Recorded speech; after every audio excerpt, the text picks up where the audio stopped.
doctor. Yeah, I saw that. And I'm like, really? Would you like a doctor? Yeah. You know want what's- a doctor? But she so- wanted to do you have no white doctors?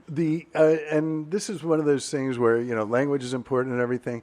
But I was watching the nightly news on NBC last night, and I need to go on YouTube, see if I can find. They were reporting on the story of that the guy who shot up the hospital in the Bronx, Right. and they had a graphic of like the text from the police call.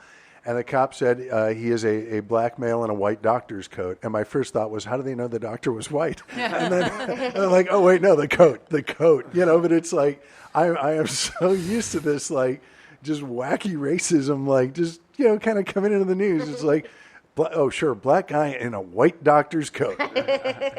Now they're going to charge him with theft, too.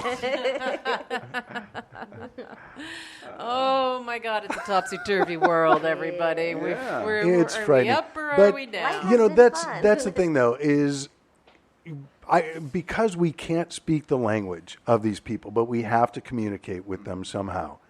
And it's painful. Right. You feel like a broken record, but we're 3 of the 4 of us are comedians. Erika, you do public performance. You know the rote memorization and constant recitation of your bit. And sometimes your jokes get tired and you're sick of telling the same shit over and over, but you keep repeating it. And that is how we are going to potentially get these people to understand that, no, look at what is right in front of you. Occam's razor is not just an alternative to Gillette. Look at the facts. Look at what, I understand. This is what you've been told. This is what you believe. How can you deny the existence of this table right in front of us? We're not talking about your imaginary friend in the sky. We can get to that later. Right now, we are just talking about whether or not this table exists. I mean, the whole hijab thing with the women just having a scarf on. How about a woman who just wears a scarf? Remember, women wore scarves, right? They used to just tie a scarf. I mean, from a distance. Audrey Hepburn.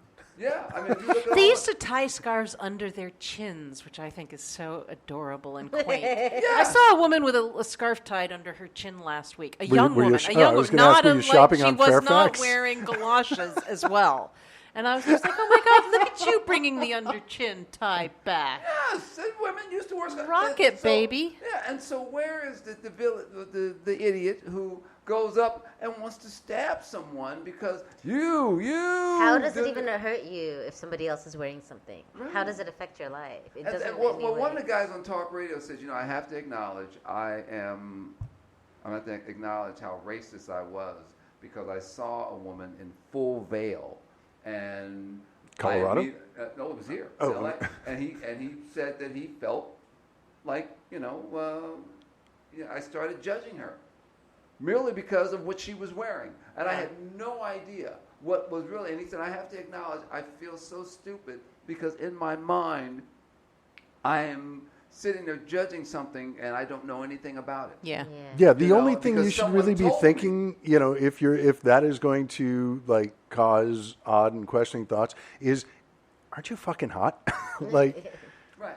that's you. It's a summer day in here in LA in a coastal desert. You are wearing black head to toe. Your head is covered, so no heat is getting out. Are you not boiling in Yeah, that thing? the answer is yes. Right, but I mean that is as far as you really need to go. Yeah. but- I mean, and even that, like, I don't know. Maybe they're. I None would of your say- fucking business what she's wearing. It's just none of Yeah. your Well, right, fucking but business. no, but I mean, I have the She's same warm, she's thought, warm, when I'm walking down Fairfax, and you see the Hasidic men, and they're wearing like 4 layers, It's their devotion to their including faith. It's the what they big wanna black do. coat and the hat, and it's Yeah. like As you long must as- be boiling in You're- that. As You're long as no worried one's about her. telling me to dress like that, what's it my business? Yeah. Yeah, it's if you're schwitzing for your Lord, Yeah, but What's there's, a Enjoy. there's but What's a you're little- sitting there. There's What's a little BO when it comes to the well, big that's the guy? problem. It's when you get on the bus coming out of Masharim in Jerusalem, and it's full of them, I- and it's a lot of BS. I would have to say, I do say that I'm kind of happy for people like that because they have something, they have a purpose, You're every day when you get dressed, you're putting your clothes on with a purpose. If that makes you happy, It makes you I don't have a lot of purpose in my life, which always makes me sad. So I feel like if you really have something to live for, I'm happy for you. As long as your something to live for isn't destroying the things that I would like to live for. As long as you're not imposing it on anyone else. So. Well, we don't have much time left. Real quick, before we get out of here, I do want to talk about the Wall Street Journal story this week regarding the Republican sort of guy he was a millionaire, took it upon himself to investigate the Russian ties and found Russian hackers that were dealing with General Michael Flynn's company and with Flynn's son, and so most now likely we have with a Flynn directly. Connection. So that happened, and oddly enough, this guy who was doing the investigating passed away. Yeah, and an old friend of mine who's an attorney had posted on Facebook. He said, "Good thing I'm not a conspiracy theorist like 45, Alex Jones, Sean Hannity, etc. Or I'd be seriously troubled by the fact that Peter Smith died shortly after disclosing to the Wall Street Journal that he was seeking Hillary's emails from Russian agents on behalf of General Michael Flynn. Yeah. But I'm sure the timing of his death is just a coincidence." Nothing to do with it. You know, I was wondering because I saw the guy who wrote that article being interviewed, and nearly he was asked the question, how'd the guy die, and he got diverted from answering it, and I really wanted to know, how did that guy die? All of a sudden, holy shit.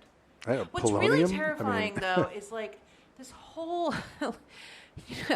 every security official is saying what the Russians did in this last election, they're still doing. I mean, we have a major, major situation on our hands, and no surprise, this administration is not doing one single thing about it. Yeah. And, what are we going to do in the 2018 elections? I mean, unless we all go to paper ballots, which I don't quite understand how that works, but, I'll take it. What we have now is a completely invalidated election system. Yeah, it's the Russians have won this battle. and if the Russians and the Trump administration are as one in this matter, then I just think that they never intend to have another election. First of all, and also we haven't talked about Mike Pence and what's his name, trying to get all the voter rolls from Kansas, trying to get all what's his name? I can't remember. Anyway, trying to get all the voter rolls from from every single state. And well, I love that it is not just liberals, that there are Republican governors. Both, the governor of Louisiana, I thought had one of the greatest responses. He said, if they want to get this information, go jump in the Gulf of Mexico. And may I say, Louisiana is a wonderful place from which to jump into the Gulf. But maybe he'll land right in the dead zone. The guy who got shot. A lot of people. Which one? There's so many. The congressman. Oh, right. Right. A lot of Scalise. They did not really. I didn't know he had. A lot of people were not very favorable about him. They even though he got shot, they were like, you got that coming, buddy, because you said some things about, and you voted for some things that were not cool. Well, we talked about that here on the show, is that every circumstance that led to him being shot was created in part by him. Yes. And so, I don't advocate shooting congressmen, really anyone.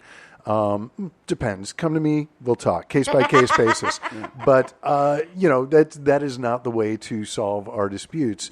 But, I'm not going to feel bad when, don't touch the stove. Don't touch the stove. It's hot. Yeah. Kid, don't touch the stove. It's hot. Don't touch the stove. It's hot. You turn the stove on and it's hot. Don't touch.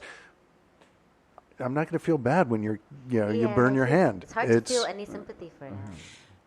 I mean, they're playing, and by they, I don't know who I'm talking about. I'm certainly not talking about Trump. But, they're playing a long game on this one. And I'm sorry, I'm just going back to voter election fraud.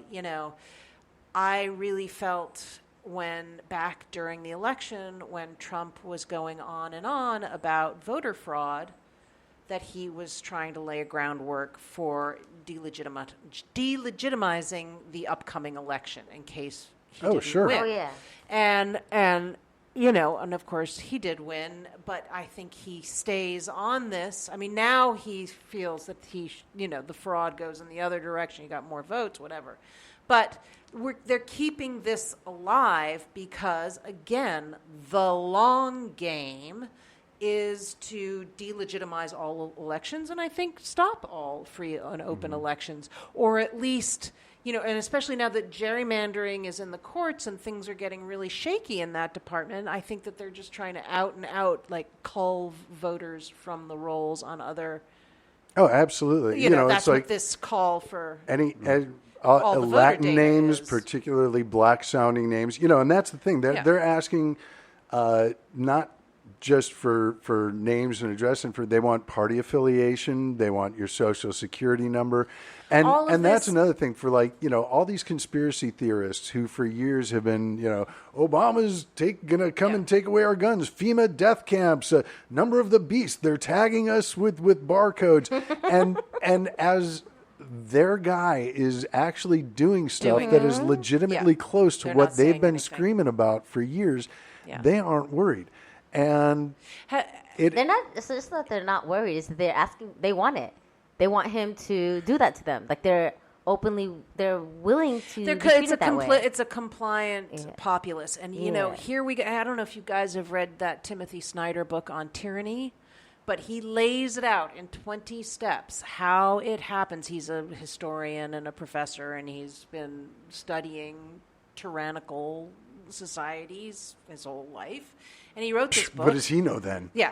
And delegitimizing elections, big one, delegitimize the election system, delegitimize the press. Turning populations within the culture into others to be despised, turning one part of the citizenry against the other. And also the changing narratives. We're going to discuss this fucking NRA ad that ran this week. Oh my God, that terrifying Which is such a vivid example of that. I mean, there's so many things going on in that ad that are disturbing, but one of them is the call for one part of the population to violently turn on another part of the population. Well, they weren't there for the brother who got shot by the cop. No, of course not. No, about that. And he had his NRA card too. But and nobody, they've never stood up for him. He was in the family, and they still don't care. Yeah. But this Black is sheep of the how family. it happens. It's happening right now in front of our eyes. We are seeing mark my words, they are going to try to suspend the election in 2018. If not 2018, and then in 2020.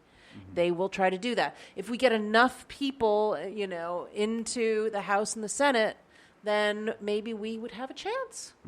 To send that vote in another direction. But that's what their game is. It's just completely bald-faced and out there. What was the name of that book again? On Tyranny, Timothy Snyder. I'll bring my copy in next week. I'll read a choice. Well, and as long as we're given homework, I would also like to recommend the fantastic after-school special, The Wave. What's that? It's I don't want to spoiler, but it's based on a true story, and it's sort of a high school political version of the Stanford prison experiment. And unfortunately, the best version I've been able to find on YouTube has the spoiler right up front, in the title card. That it's God damn it. But also the Twilight Zone episode. God, I just blanked on the name of it. There are monsters on Vine Street, I think it's called. But just exactly what you were talking about, getting the neighborhood to turn on each other. I had a weird moment, 3 weeks after the election or a month after the election. I had the pneumonia, and I was in bed. I was watching TV with my daughter, and we were watching that Stanford prison experiment movie that they made, and I started watching those students turn on each other and become, I had a panic attack like you wouldn't believe. I was gasping for air and suddenly sobbing. And my daughter was like, "Mom, are you okay?" And I was like, just the whole thing just fell on top of me at once. I mean, it was so emotional and awful. It's terrifying what we're seeing going on. And everybody is thank God, in positions to say something about it, is saying something about it, but I don't think it's getting through. And I don't think the